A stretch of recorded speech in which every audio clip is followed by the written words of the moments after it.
Hello everyone, welcome to Lucky Education. और आज हम देखेंगे सेकंड लेक्चर। और सेकंड लेक्चर में आज हम टॉपिक डिस्कस करने वाले हैं, वो है कोल्ड वॉर। ठीक है ना। और जैसे कि चैप्टर 1 अपना नाम ही इसका है कोल्ड वॉर एरा, तो कोल्ड वॉर वाला जो टाइम चल रहा था उस टाइम की हम बात कर रहे हैं इस चैप्टर में पूरे में। तो आज कोल्ड वॉर में थोड़ा सा और डेप्थ में जाके समझने की कोशिश करेंगे कि कोल्ड वॉर में क्या क्या होता है, कौन कौन सी कंडीशंस होती हैं, ठीक है, किन किन के बीच में था, क्या कहानी है कोल्ड वॉर की, ये सारी चीज़ें समझेंगे। बेसिक्स मैंने लास्ट वाले लेक्चर में आपको बताया ही था। आपको हमेशा ध्यान रखना है फर्स्ट वर्ल्ड वॉर कब से कब तक हुआ था, 1914 से 1918 के बीच में। सेकेंड वर्ल्ड वॉर कब खत्म हुआ था, या कब से कब तक हुआ था, 1939 से 1945 के बीच में। और आपको मैंने बताया था लास्ट वाले लेक्चर में सेकेंड वर्ल्ड वॉर के ख़त्म होते ही एक नया वॉर स्टार्ट होता है जिसको हम बोलते हैं कोल्ड वॉर। और कोल्ड वॉर कब से स्टार्ट होता है, 1945 से, और कब तक चलता है, 1991 तक चलता है। और जैसे ही सेकेंड वर्ल्ड वॉर ख़त्म हुआ था तो एक ऑर्गेनाइजेशन बनाया जाता है जिसका नाम है यूनाइटेड नेशंस ऑर्गेनाइजेशन। ये चीज़ मैं आपको बता चुका हूँ। सेकेंड वर्ल्ड वॉर में दो पावर्स थी, एक्सिस पावर्स थी और एक थी अलाइड पावर्स या अलाइज। अलाइज में यूएसएसआर, आज की डेट में यूएसएसआर को रशिया बोलते हैं, ठीक है, ठीक है। France, Britain, United states of America. Axis powers में थी जर्मनी, जापान, इटली, ठीक है, हिटलर इनको लीड कर रहे थे, आपको पता ही होगा। तो एलाइड पावर्स ने एक्सिस पावर्स को डिफीट कर दिया था और कोल्ड वॉर ख़त्म होता है, ये चीज़ आपको पता होगा। सॉरी, सेकेंड वर्ल्ड वॉर ख़त्म हो जाता है जब इन्होंने इनको डिफीट कर दिया था। जब सेकेंड वर्ल्ड वॉर ख़त्म हो गया तो एक नया वॉर स्टार्ट हो जाता है, उसका नाम है कोल्ड वॉर। और यही चीज़ हम डिस्कस करने वाले हैं। तो ध्यान रखना, 1945 से 1991 के बीच में जो वॉर चलता है वो है कोल्ड वॉर। अब इसको कोल्ड क्यों कहा जाता है, क्योंकि इसमें ये दो देश जो यूएसए और यूएसएसआर जो हैं, ये डायरेक्टली आमने सामने नहीं आते। डायरेक्टली मतलब जो नॉर्मली वॉर्स में देखा जाता है, आपस में एक दूसरे पर अटैक करते हैं और खून खराबा होता है, ठीक है, गोली बारूद बंदूक जो भी चलाए जाते हैं, ये आमने सामने एक दूसरे के कभी नहीं आते हैं। ऐसी इसीलिए इसको क्या कहा गया है, कोल्ड वॉर कहा गया है, शीत युद्ध कहा गया है, ठीक है ना। तो यूएसए और यूएसएसआर के बीच में जो वॉर स्टार्ट होता है सेकेंड वर्ल्ड वॉर के बाद, उसी को हमने नाम दिया है कोल्ड वॉर। कब से स्टार्ट होगा, 1945 से 1991 के बीच में चलता रहेगा, ये चीज़ ध्यान रखना। अब हम शुरुआत करते हैं बुक में जो दे रखा है कोल्ड वॉर के बारे में, ठीक है। लाइन टू लाइन में सारी चीज़ आपको कवर कराऊंगा, कुछ भी चीज़ हम छोड़ेंगे नहीं, एनसीईआरटी कंप्लीट कवर करेंगे। और चीज़ों को आपको समझने की कोशिश करनी है, रटने की कोशिश नहीं करनी है, बैकग्राउंड समझना है और मुद्दा क्या है, मुद्दा समझना है। कोल्ड वॉर के दौरान क्या क्या हुआ था, कोल्ड वॉर का मतलब क्या है, जो भी चीज़ बुक में दे रखी है मैं सारी चीज़ें आपको समझाऊंगा। तो फिलहाल तो आपको इतना तो समझ में आ गया होगा कि कोल्ड वॉर दो पावर्स के बीच का वॉर है। कौन कौन सी पावर्स हैं, एक तरफ है यूएसए और दूसरी तरफ है यूएसएसआर। तो यूँ समझ लो, सेकेंड वर्ल्ड वॉर के बाद जो दुनिया थी वो दो भागों में बढ़ जाती है। पहला भाग था यूएसए वाला और दूसरा भाग था यूएसएसआर वाला। तो कुछ कंट्रीज तो यूएसए की तरफ आ जाते हैं और कुछ कंट्रीज ज्वाइन कर लेते हैं, यूएसएसआर के ग्रुप को ज्वाइन कर लेते हैं। और इन दोनों ग्रुप के बीच में जो टकराव है, इसी टकराव को नाम दिया गया है कोल्ड वॉर, ठीक है ना। तो cold war refer to the competition, the tensions and a series of confrontations between United States and Soviet Union backed by their respective allies। तो कोल्ड वॉर हम किसको कहते हैं, कोल्ड वॉर मतलब ये कंपटीशन है, किस किस के बीच में कंपटीशन है, यूएसए और सोवियत यूनियन। ध्यान रखना, सोवियत यूनियन को ही हम क्या बोलते हैं, यूएसएसआर। तो इन दोनों पावर के बीच में क्या है, कंपटीशन है। इन दोनों पावर के बीच में टेंशन्स जो क्रिएट होती हैं, इसी को कोल्ड वॉर कहते हैं। और ये आपस में एक दूसरे के आमने सामने भिड़ जाते हैं या कैसे भी भिड़ते हों, इसी को क्या बोला गया है, कोल्ड वॉर बोला गया है। साथ के साथ में रेस्पेक्टिव अलाइज, अलाइज आप समझते हो, इनके जो साथी करते हैं, ठीक है। कुछ कंट्रीज यूएसए के साथ थे, कुछ कंट्रीज यूएसएसआर के साथ थे। तो जो कंट्रीज यूएसए की तरफ थे उनको यूएसए के अलाइज बोलेंगे, जो कंट्रीज यूएसएसआर के साथ थे उनको बोलेंगे यूएसएसआर के अलाइज। तो इन दोनों के बीच में जो आपस में कन्फ्रंटेशन होता है, कॉम्पिटिशन होता है, टेंशंस होती हैं, इसी का नाम क्या दिया गया है, कोल्ड वॉर दिया गया है। ये चीज़ आपको हमेशा ध्यान रखनी है, कोल्ड वॉर कभी भी हॉट वॉर में एक्सेलेट नहीं हुआ, ठीक है। कभी भी कोल्ड वॉर हॉट वॉर में कन्वर्ट नहीं हुआ। That is full scale war between two powers, मतलब दो पावर्स के बीच में फुल स्केल वॉर में कभी भी ये कन्वर्ट नहीं रहा, इसीलिए इसको कोल्ड वॉर ही कहा गया। There were wars in various regions with the two powers and their allies involve in the warfare and in supporting regional allies. ध्यान रखना, कोल्ड वॉर के कोल्ड वॉर जब चल रहा था 1945 से 1991 के बीच में, इस दौरान वर्ल्ड में कई जगह पर यूएसए और यूएसएसआर या इनके अलाइज आपस में एक दूसरे के आमने सामने आते हैं, कई जगह पर लड़ाइयाँ होती हैं। ये चीज़ भी हमें देखने को मिलती है जो हम आगे आगे देखेंगे। ठीक है। The cold war was not simply a matter of power rivalries of military alliances and the balance of power.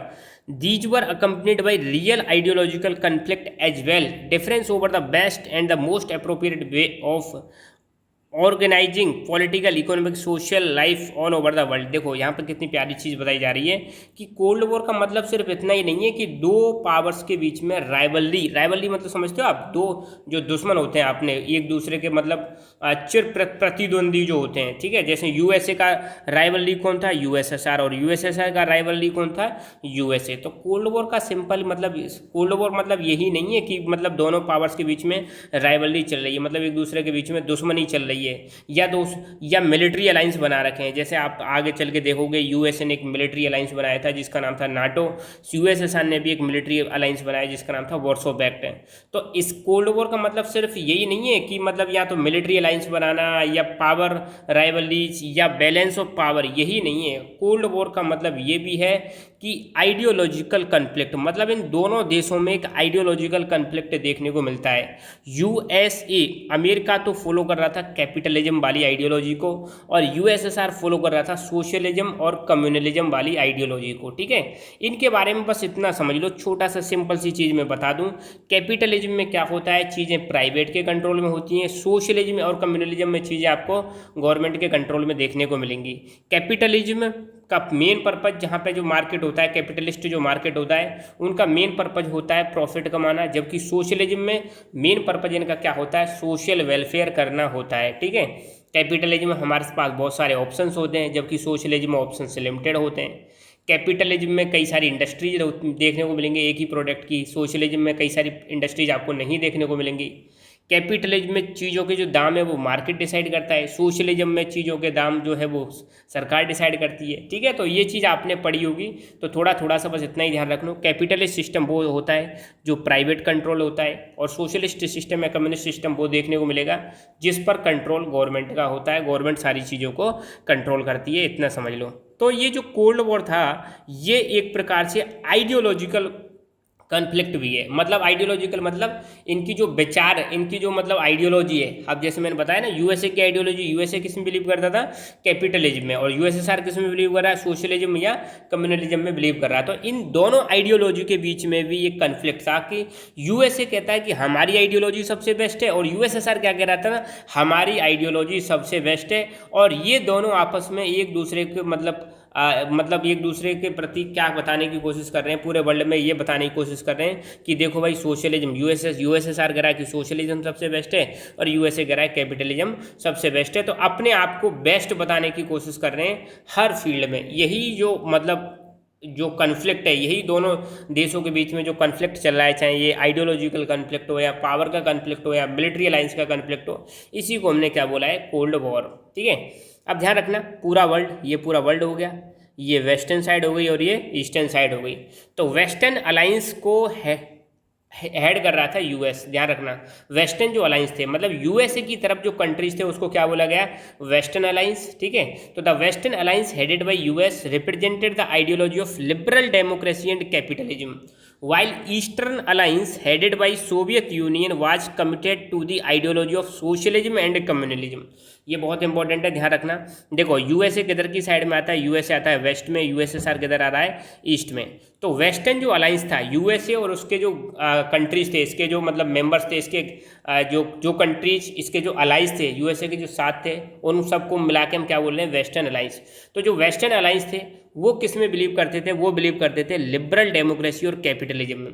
ठीक है, डेमोक्रेसी में बिलीव करने वाले कंट्री थे. उधर ईस्टर्न साइड को अगर हम देखें, जिसका हेड कौन था, सोवियत यूनियन, ये बिलीव करते थे सोशलिज्म और कम्युनलिज्म की आइडियोलॉजी में. तो ये चीज़ आपको मेनली ध्यान रखना है कि कौन कौन से अलायंस किस किस आइडियोलॉजी में बिलीव करते थे. सिंपल सी चीज़ है. तो यूएसए जो था वो डेमोक्रेसी कैपिटलिज्म में बिलीव कर रहा है, यूएसएसआर जो है ये किस में बिलीव कर रहा है, सोशलिज्म कम्युनलिज्म में बिलीव कर रहा है. अब जो यूएसए और यूएसएसआर बिलीव कर रहे हैं जिस आइडियोलॉजी में, इनके ग्रुप मेंबर्स भी, इनके साथ में जो कंट्री थे अलाइड कंट्रीज, वो भी इन्हीं आइडियोलॉजी में क्या करेंगे, बिलीव करेंगे. ठीक है ना. अच्छा, कोल्ड वॉर और फिर बता रखा है बुक में, डेफिनेशन बता रखी है, और कोल्ड वॉर की शुरुआत कैसे हुई, क्या है कोल्ड वॉर। तो आपको पता है जैसे ही सेकंड वर्ल्ड वॉर खत्म होता है, सेकंड वर्ल्ड वॉर कब खत्म हुआ, यू नो वेरी वेल, 1945 में खत्म होता है। तो the end of second world war is a landmark in contemporary world politics. तो सेकंड वर्ल्ड वॉर की जो घटना है ये बहुत इंपॉर्टेंट है। इस किस में इंपॉर्टेंट है, हमारी जो वर्ल्ड पॉलिटिक्स है कंटेम्प्रेरी जो जिसको हम पढ़ रहे हैं उसमें बहुत ज़्यादा इंपॉर्टेंट है, क्योंकि सेकंड वर्ल्ड वॉर के बाद ही एक नया दौर स्टार्ट होता है जिसको हमने क्या नाम दिया, कोल्ड वॉर। ठीक है, 1945 में अलाइड फोर्सेस, अब मैंने अलाइड फोर्सेस के बारे में बता दिया था। अलाइड फोर्सेस को कौन लीड कर रहा था, US, Soviet union, Britain, France, ये लीड कर रहे थे। Defeated the axis powers, allied forces ने किसको हरा दिया, एक्सिस पावर्स को हरा दिया। और एक्सिस पावर्स में कौन था, जर्मनी, इटली, जापान। और जैसे ही इन्होंने इसको हरा दिया तो सेकंड वर्ल्ड वॉर क्या हो जाता है, खत्म हो जाता है 1945 में। हिटलर भी इस समय आपको पता है सुसाइड कर लेता है, और अलाइड फोर्सेस जो हैं वो जीत जाती हैं। ठीक है ना। The war had involve almost all the major powers of the world. जो सेकंड वर्ल्ड वॉर था इसमें हमें देखने को मिलता है वर्ल्ड की जो मेजर पावर्स थी उन सब ने इसमें भाग लिया था। और ये ऐसा ही नहीं है कि ये जो वर्ल्ड वॉर सेकंड था ये यूरोप में ही फैला हुआ था, इसमें south east Asia, China, Burma और इंडिया, नॉर्थ ईस्ट इंडिया के कई सारे पार्ट्स ये इसमें क्या थे, इन्वॉल्व थे सेकंड वर्ल्ड वॉर के दौरान। तो सेकंड वर्ल्ड वॉर मतलब वर्ल्ड वॉर तभी कह रहे हैं इसको क्योंकि इसमें यूरोप ही नहीं कई सारे कॉन्टिनेंट, कई सारे कंट्रीज इसमें क्या थे, इन्वॉल्व थे। सेकेंड वर्ल्ड वॉर की वजह से हमें देखने को मिलता है बहुत सारी सिविलियन प्रॉपर्टी का डैमेज होता है, प्रॉपर्टी का लॉस होता है, साथ ही साथ में ह्यूमन लाइफ, करोड़ों लोग मारे जाते हैं सेकंड वर्ल्ड वॉर के दौरान। ठीक है। फर्स्ट वर्ल्ड वॉर ऑलरेडी, इससे पहले देखो सेकंड वर्ल्ड वॉर से पहले एक और वॉर हो चुका था। फर्स्ट वर्ल्ड वॉर कब हुआ था, 1914 से 1918 के बीच में। इसने भी दुनिया को हिला के रख दिया था, इसमें भी बहुत सारा नुकसान हुआ था, करोड़ों लोग मारे जाते हैं, लाइफ का लॉस होता है, प्रॉपर्टी का लॉस होता है। ठीक है। इकोनॉमी खराब हो जाती है, इकोनॉमिक स्ट्रक्चर ढांचा जो है वो टूट जाता है, कई सारे देश बर्बाद हो जाते हैं। ठीक है। तो जैसे ही सेकंड वर्ल्ड वॉर खत्म हुआ, ध्यान रखना फर्स्ट वर्ल्ड वॉर तो हो चुका था 1914 से 1918 के बीच में, जैसे ही सेकंड वर्ल्ड वॉर एंड होता है 1945 में, उसी को माना जाता है बिगिनिंग ऑफ कोल्ड वॉर। देखो वॉर खत्म ही नहीं हो रहे हैं। फर्स्ट वर्ल्ड वॉर हुआ 1914 से 1918, सेकंड वर्ल्ड वॉर हुआ 1939 से 1945, और जैसे ही सेकंड वर्ल्ड वॉर खत्म हुआ तो फिर उसके बाद स्टार्ट हो जाता है कोल्ड वॉर। कब से कब तक, 1945 से 1991 के बीच में चलने वाला जो वॉर है जिसको हमने दिया है कोल्ड वॉर नेम। किस किस के बीच में, एक तरफ था यूएसए और दूसरी तरफ था यूएसएसआर। तो यूएसए के साथ जो ग्रुप मेंबर्स थे इसके अलाइज हो गए, प्लस यूएसएसआर के साथ भी कुछ अलाइज आ जाते हैं। ठीक है। इनके बीच में वॉर चलता है। तो ये चीज़ आपको आई होप क्लियर समझ में आ गई होगी कि कोल्ड वॉर का मतलब क्या है। कोल्ड वॉर पहली बात तो दो देशों के बीच में है मेनली। अब वो अलग बात है, उनके साथ उनके मेंबर्स ज्वाइन कर लेते हैं। और कब से स्टार्ट होता है cold war, second world war के ख़त्म होने के बाद। कब तक चलेगा, 1991 तक चलेगा, जब यूएसएसआर का डिसइंटीग्रेशन होगा। ये चीज़ ध्यान रखना। ठीक है।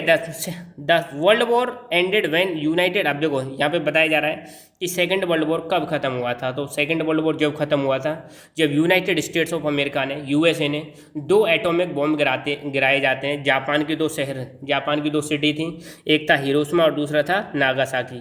तो 6 अगस्त 1945 को तो हिरोशिमा पर बॉम्ब गिराया जाता है और 9 अगस्त 1945 को नागासाकी पर बॉम्ब गिराया जाता है। और जैसे ही ये बॉम्ब गिराए तो जापान ने क्या कर दिया, सरेंडर कर दिया।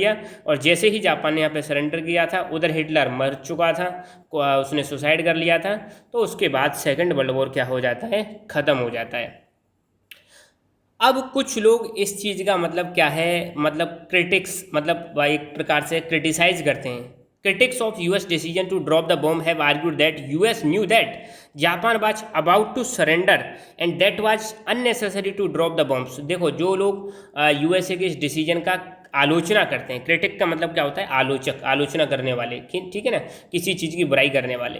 तो यूएसए ने जो बॉम्ब गिराए थे, इस डिसीजन का जो आलोचना करने वाले लोग हैं वो लोगों का मानना है, उन्होंने कहा, उनका मानना है कि यूएसए को पता था, जो आलोचक हैं वो क्या मानते हैं, उनको पता था कि जापान सरेंडर करने वाला है, फिर भी यूएसए ने क्या कर दिया, जापान पर बॉम्ब गिरा दिए। ऐसा मानना है यूएसए के आलोचकों का। ठीक है। आलोचक किसको बोलते हैं, मैंने अभी बताया, जो मतलब बुराई करते हैं किसी डिसीजन का, मतलब विरोध करते हैं। ठीक है ना। और उनका क्या मानना है, they suggest that US action was intended to stop Soviet Union from making military and political gains in Asia elsewhere and to show Moscow, Moscow आपको पता है कैपिटल है रशिया की आज की डेट में, to show Moscow that United States was supreme. अब देखो यहाँ पर जो यूएसए की आलोचना करने वाले जो लोग हैं उनका क्या मानना था, पहली बात तो उनका ये मानना था कि जापान सरेंडर करने वाला था, फिर भी यूएसए ने क्या किया, बॉम्ब गिराया। दूसरा इनका ये मानना था कि यूएस ने जानबूझकर ये बॉम्ब गिराया ताकि ये सोवियत यूनियन को बता सकें कि देखो भाई हम सुप्रीम हैं, वी आर द पावरफुल, ठीक है, हमको कोई नहीं रोक सकता। और ये चाहते थे कि यूएसएसआर जो है एशिया में मिलिट्री और पॉलिटिकल गेन्स नहीं ले सके, मतलब मिलिट्रीली फ़ायदा ना उठा सके, पॉलिटिकली फ़ायदा ना उठा सके एशिया में।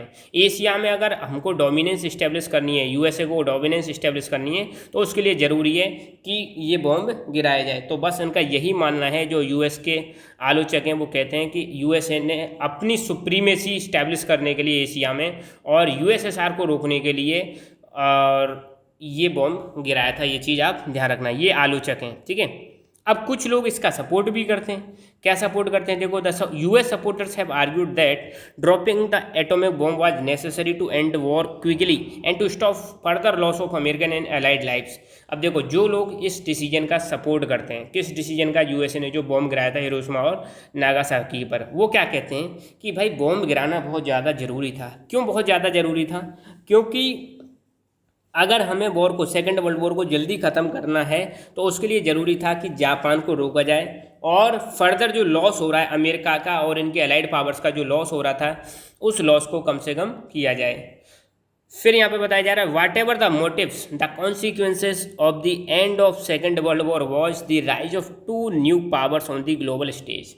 अब यूँ कह रहे हैं कि भाई जो भी परिणाम रहे हों सेकेंड वर्ल्ड वॉर के, चलो ठीक है उसको साइड में रख दो, मगर सबसे बड़ा आपको क्या कॉन्सिक्वेंस देखने को मिलता है, सबसे बड़ा कॉन्सिक्वेंस ये देखने को मिलता है सेकेंड वर्ल्ड वॉर ख़त्म होने के बाद पूरे ग्लोबल स्टेज पर, पूरे वर्ल्ड के लेवल पर दो सुपर पावर्स निकल के आती हैं, दो नई पावर्स निकल के आती हैं। और वो दो नई पावर कौन कौन सी थी, यूएसए एंड यूएसएसआर, और इनके बीच में फिर स्टार्ट हो जाएगा एक वॉर जिसको इन्होंने बोला कोल्ड वॉर, ठीक है। With the defeat of Germany and Japan, the devastation of Europe and many other parts of the world, United States and Soviet Union became the greatest powers in the world with the ability to influence event anywhere else on the earth। अब यहाँ पर कहा जा रहा है कि जैसे ही Germany और जापान की डिफीट होती है सेकेंड वर्ल्ड वॉर में और यूरोप बर्बाद हो जाता है, आपको पता है कई पार्ट्स मतलब बर्बाद हो जाते हैं, उसके बाद यूनाइटेड स्टेट्स और सोवियत यूनियन, ये दो ग्रेट पावर इमर्ज होकर आती हैं वर्ल्ड में।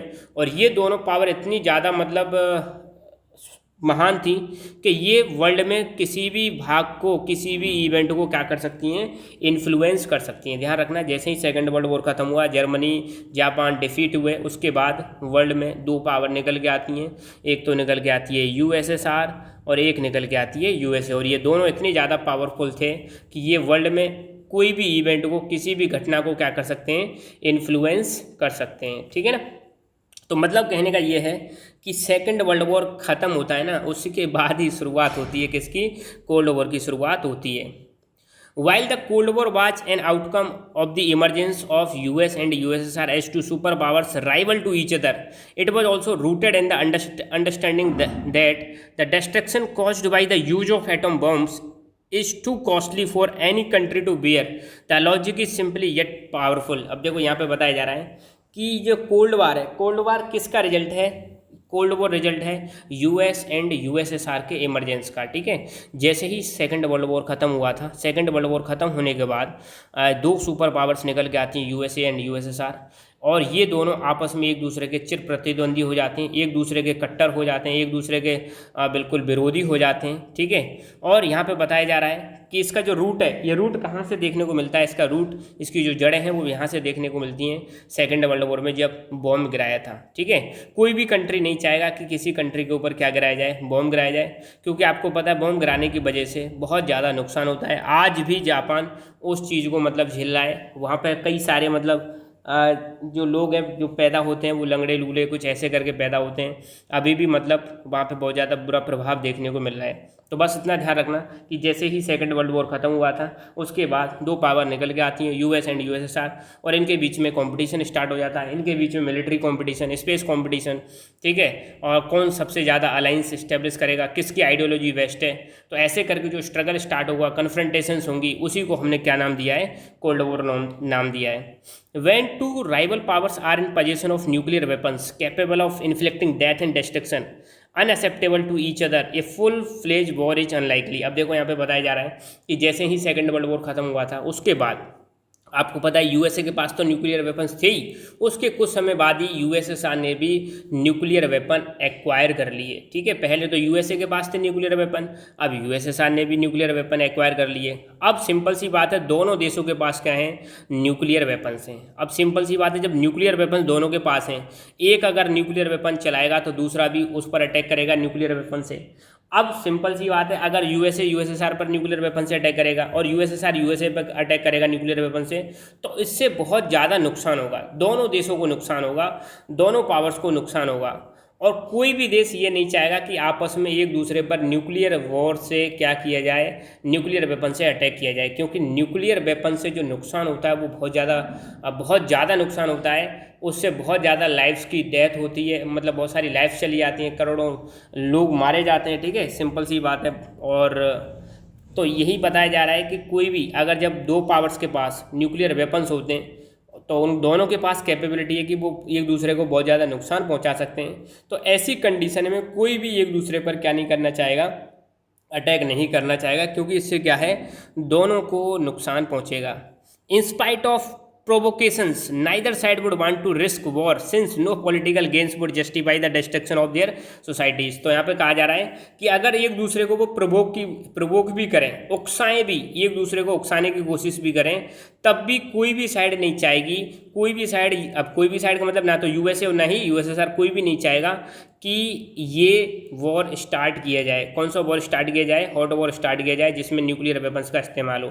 तो भले ही दोनों के पास न्यूक्लियर वेपन्स हैं, मगर कोई भी नहीं चाहेगा उन न्यूक्लियर वेपन्स को क्या कहते हैं, यूज किया जाए, क्योंकि इसकी वजह से दोनों की सोसाइटीज को, दोनों देश के लोगों को क्या होगा, नुकसान पहुंचेगा। In the event of nuclear war side will be badly harmed that will be impossible to declare one side और अदर साइड एज विनर। अब देखो, इन केस यहाँ पे बताया जा रहा है, इन केस अगर दोनों के बीच में वॉर स्टार्ट भी हो जाता है, न्यूक्लियर वॉर स्टार्ट हो जाता है, तो दोनों साइड को नुकसान पहुंचेगा। और फिर हम नहीं कह सकते कि ये साइड विनर है या ये साइड विनर है, यूएसए जीत गया या यूएसएसआर जीत गया। सिंपल सी बात है, जब दोनों साइडों को नुकसान पहुंचेगा तो हम कह नहीं सकते कि किसका ज़्यादा फ़ायदा हुआ है। तो न्यूक्लियर वेपन्स रखने से एक फ़ायदा ये भी हुआ कि मतलब दोनों ने समझदारी दिखाई कि यार इसके पास भी न्यूक्लियर वेपन है और हमारे पास भी न्यूक्लियर वेपन है, अगर हम न्यूक्लियर वेपन्स का इस्तेमाल करते हैं तो नुकसान दोनों को होगा। इसलिए किसी ने भी फिर न्यूक्लियर वेपन का इस्तेमाल नहीं किया।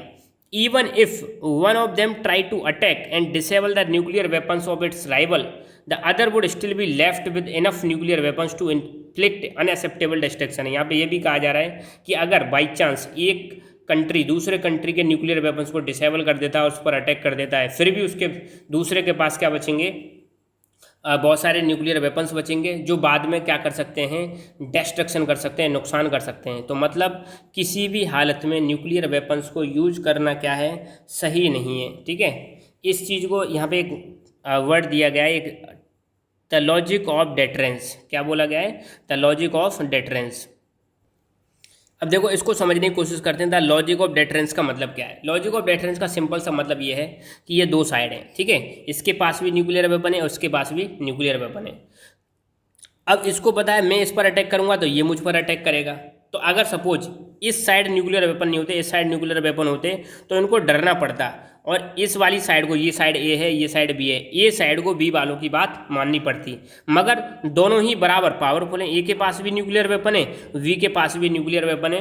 तो दोनों साइडों को पता है अगर हम आपस में एक दूसरे पर अटैक करेंगे तो नुकसान हमारा दोनों का ही होगा, दोनों का ही नुकसान होगा। इसलिए ये दोनों नहीं चाहेंगे कि हमारे बीच में कभी भी हॉट वॉर हो। तो इसी चीज़ को हम क्या बोलते हैं, डेटरेंस, ठीक है। The logic of deterrence means when both side have capacity to retaliate against an attack to cause so much destruction that neither can afford to initiate war. मतलब यहाँ पे सिंपल सी बात कही जा रही है कि दोनों साइड के पास कैपेबिलिटी है, क्षमता है, कैपेसिटी है उन दोनों के पास। जैसे यूएसए और यूएसएसआर दोनों के पास कैपेसिटी थी कि दोनों एक दूसरे को क्या कर सकते हैं, अगर एक अटैक करता है तो दूसरा उसका रिटेलिएशन करेगा, उसका बदला लेगा। दोनों साइडों के पास एक कैपेबिलिटी है, दोनों साइड एक दूसरे को बहुत सारा नुकसान पहुंचा सकती हैं, फिर भी कोई भी नहीं चाहेगा कि वो वॉर स्टार्ट करें। क्यों? क्योंकि एक वॉर स्टार्ट हो गया तो नुकसान बहुत बड़े लेवल पर होगा और दोनों देशों को नुकसान होगा, इसलिए दोनों नहीं चाहेंगे कि वॉर स्टार्ट किया जाए। तो मतलब इसी को हम बोलते हैं डेटरेंस, लॉजिक ऑफ डेटरेंस। मतलब कैपेसिटी है, युद्ध लड़ सकते हैं दोनों, एक दूसरे को मतलब जवाब दे सकते हैं, मगर युद्ध नहीं स्टार्ट कर रहे हैं क्योंकि दोनों को पता है इससे नुकसान दोनों को ही होगा। तो ये चीज़ बचाती है, वॉर होने से एक दूसरे से बचाती है। ठीक है, तो इसी को हम बोलते हैं logic of deterrence. The cold war in spite of being intense form of rivalry against great powers remained cold and not hot और शूटिंग वॉर। तो आपने यहाँ पे देखा कि यूएसए और यूएसएसआर दोनों के बीच में बहुत ज़्यादा कड़ी दुश्मनी रहती है, कई बार वो आमने सामने भी आते हैं, जैसे क्यूबन मिसाइल क्राइसिस के हमने टाइम पर देखा था, मगर कभी भी ये वॉर हॉट वॉर में तब्दील नहीं हुआ, शूटिंग वॉर में तब्दील नहीं हुआ। ये हमेशा कैसा रहता है, कोल्ड रहता है। उसके पीछे कारण क्या था, लॉजिक ऑफ डेटरेंस, क्योंकि दोनों के पास ही क्या थे, न्यूक्लियर वेपन्स थे। तो दोनों के पास जब न्यूक्लियर वेपन्स थे तो कोई भी साइड नहीं चाहती थी कि मतलब दोनों का नुकसान ना हो। तो जो डेटरेंस रिलेशनशिप है, इसी ने क्या किया, वॉर को प्रिवेंट किया दोनों पावर्स के बीच में। ये चीज़ आप ध्यान रखना। अब कोल्ड वॉर के कुछ मिलिट्री फीचर्स भी हैं, वो भी देख लेते हैं। Two super powers and countries in the rival blocks led by the super powers were expected to behave as rational and responsible actors. अब देखो दोनों सुपर पावर्स हमेशा ध्यान रखना, यूएसए और यूएसएसआर प्लस इनके गैंग मेंबर्स, इनके जो अलाइज थे, ये दोनों ये चीज़ ध्यान रखना, यूएसए और यूएसएसआर और उनके अलाइड मेंबर्स जो थे, इनसे ये एक्सपेक्ट किया जा रहा था कि दोनों की दोनों रैशनल और रेस्पॉन्सिबल एक्टर्स की तरह बिहेव करें। रैशनल मतलब समझदारी दिखाएं, दोनों को ये समझदारी दिखानी पड़ेगी कि भाई वॉर एक सॉल्यूशन नहीं है, अगर वॉर होता है तो नुकसान दोनों को होगा, ठीक है, और हमें इस चीज़ की जिम्मेदारी भी लेनी पड़ेगी। तो कोल्ड वॉर के दौरान इन दोनों सुपर पावर से ये एक्सपेक्ट किया जा रहा था कि दोनों सुपर पावर्स कैसे बिहेव करें, रैशनल और रेस्पॉन्सिबल एक्टर्स की तरह बिहेव करें, ठीक है, ये चीज़ एक्सपेक्ट की जा रही थी। They were to be rational and responsible in the sense that they understood the risk in fighting wars that might involve the two super powers. मतलब यहाँ पे ये कहा जा रहा है कि उनको रैशनल और रेस्पॉन्सिबल किस सेंस में होना था, उनको इस सेंस में रेस्पॉन्सिबल होना था, रैशनल होना था कि उनको ये पता होना चाहिए, ये रिस्क पता होना चाहिए कि अगर वॉर स्टार्ट होता है, अगर दोनों के बीच में लड़ाई स्टार्ट होती है तो इसकी वजह से दोनों सुपर पावर्स आपस में एक दूसरे में इन्वॉल्व होंगे, एक दूसरे से लड़ेंगे, न्यूक्लियर वेपन्स का इस्तेमाल करेंगे और फिर इससे नुकसान ही नुकसान होगा। तो इसीलिए उनको रैशनल होने की ज़रूरत है, रेस्पॉन्सिबल होने की ज़रूरत है, वॉर स्टार्ट करने की ज़रूरत नहीं है। When two superpowers and blocks led by them are in deterrence relationship, fighting wars will be massively destructive। ठीक है, जब दो सुपर पावर्स और या दो ग्रुप डेटरेंस रिलेशनशिप में होती हैं तो अगर ये वॉर स्टार्ट करती हैं तो नुकसान बहुत ज़्यादा होगा, मैसिवली डिस्ट्रक्टिव मतलब बहुत बड़े लेवल पर नुकसान होगा। अब आपको पता है यूएसए के पास भी न्यूक्लियर वेपन्स हैं, यूएसएसआर के पास भी न्यूक्लियर वेपन्स हैं, तो अभी वो लॉजिक ऑफ डेटरेंस मतलब उनके पास कैपेसिटी है वॉर करने की, मगर वो नहीं चाहते क्योंकि उन दोनों को पता है कि यार वॉर करना सही नहीं है, नुकसान दोनों को होगा। मगर इन केस अगर दोनों के बीच में लड़ाई हो जाती है, इसको तोड़ देते हैं, वो डेटरेंस रिलेशनशिप को तोड़ देते हैं और वॉर स्टार्ट कर देते हैं, तो नुकसान क्या होगा, बहुत बड़े लेवल पर नुकसान होगा। Responsibility therefore mean being restrained and avoiding the risk of another world war in the sense cold war managed to ensure human survival। तो यहाँ पर हमें देखने को मिलता है, तो जिम्मेदारी यही थी दोनों देशों के सामने, यूएसए एंड यूएसएसआर के सामने यही जिम्मेदारी थी कि हमको रिस्ट्रेन मतलब अपने आप को बचाव करना है, अपने आप को रोक के रखना है कि वॉर स्टार्ट नहीं करना है और हम रिस्क में नहीं डाल सकते अनदर वर्ल्ड वॉर। आपको पता है 2 वॉर तो ऑलरेडी हो चुके थे, फर्स्ट वर्ल्ड वॉर और सेकंड वर्ल्ड वॉर। तो इन दोनों पावर्स के सामने एक जिम्मेदारी थी कि इनको अपने आप को रोक के रखना है और ऐसी कोई भी कंडीशन क्रिएट नहीं करनी है जिससे तीसरा वॉर स्टार्ट हो जाए। तो इस प्रकार हम कह सकते हैं कोल्ड वॉर की वजह से ह्यूमन सर्वाइवल इंश्योर हो चुका, क्योंकि कोल्ड वॉर के दौरान बस कोल्ड वॉर ही रहा ये आपस में, मतलब कभी भी हॉट वॉर में तब्दील नहीं हुआ। कोल्ड वॉर में ही क्यों रहा, उसके पीछे एक और मेन रीजन मैंने बता दिया है, डेटरेंस रिलेशनशिप, मतलब दोनों के पास क्या थे, हथियार थे, दोनों के पास एक दूसरे को रिटेलिएट करने के क्या थे, न्यूक्लियर वॉरेट्स थे। इसीलिए कभी भी दोनों आमने सामने नहीं आए और मतलब हॉट वॉर में ये चीज़ तब्दील नहीं हुई।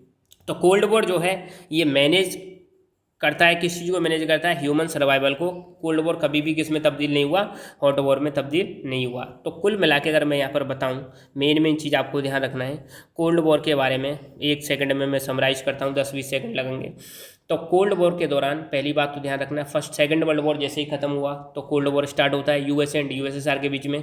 कुछ कंट्री यूएसएसए की गैंग में आ जाते हैं और कुछ कंट्री यूएसएसआर की गैंग में आ जाते हैं। यूएसए जो था किस आइडियोलॉजी को फॉलो कर रहा था, कैपिटलिज्म वाली आइडियोलॉजी को फॉलो कर रहा था, प्लस डेमोक्रेसी को फॉलो कर रहा था। यूएसएसआर किस आइडियोलॉजी को फॉलो कर रहा था, कम्युनिज्म एंड सोशलिज्म वाली आइडियोलॉजी को फॉलो कर रहा था, जिसमें चीज़ें किसके कंट्रोल में होती हैं, गवर्नमेंट के कंट्रोल में होती हैं। यहाँ पर दोनों के पास कैपेसिटी थी, दोनों आपस में एक दूसरे को जवाब दे सकते थे, दोनों के पास न्यूक्लियर वेपन्स थे, मगर कोई भी कंट्री नहीं चाहता था कि वॉर स्टार्ट करें। और इस रिलेशनशिप को हम क्या बोलते हैं, डेटरेंस रिलेशनशिप बोलते हैं। ठीक है, ये सारी चीज़ें आपको ध्यान रखनी है। यही हुआ था कोल्ड वॉर के दौरान। और कोल्ड वॉर में दोनों देशों के बीच में कॉम्पिटिशन होता है, दोनों देशों के बीच में मिलिट्री कॉम्पिटिशन होता है, दोनों देश अपनी अपनी पावर को शो कर रहे थे और दोनों देश चाह रहे थे कि मेरी आइडियोलॉजी बेस्ट है, वो कह रहा था मेरी आइडियोलॉजी बेस्ट है। तो ऐसे करके ये स्ट्रगल चलता है, कॉन्फ्लिक्ट चलता है, इसी को हम क्या बोलते हैं, कोल्ड वॉर बोलते हैं। कई बार ऐसा होता है कि ये दोनों पावर सामने सामने भी आ जाती हैं, मगर फॉर्चुनेटली कभी भी वो हॉट वॉर में तब्दील नहीं हुआ। ये चीज़ आपको ध्यान रखनी है। तो यहाँ पर ये वाला टॉपिक हमारा फिनिश होता है, बाकी चीज़ें हम नेक्स्ट वाले लेक्चर में डिस्कस करेंगे। So thank you so much, keep learning, keep enjoying and God bless you all.